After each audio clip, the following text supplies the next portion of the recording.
ve 30 kilometre yolu o karın içinde yürüyerek eve geldiler.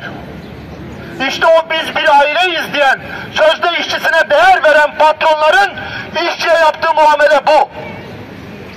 Bir de bu da yetmedi.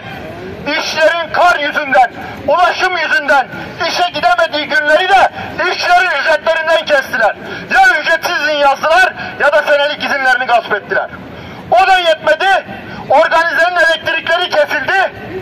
Sanki işçi kesmiş gibi onun da faturasını işçiye kestiler.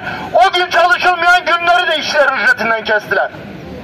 İşçiler, bakın 2 yıldır pandeminin başından beri Başpınar işçileri bir gün evde kalamadı.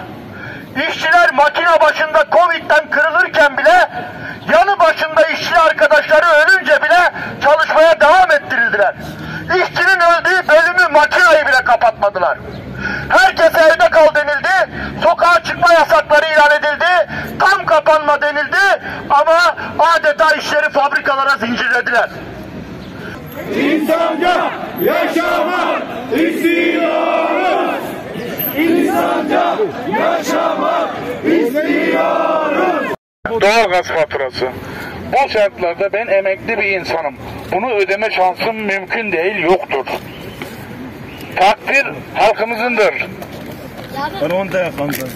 Elektrik zammı geri alınsın.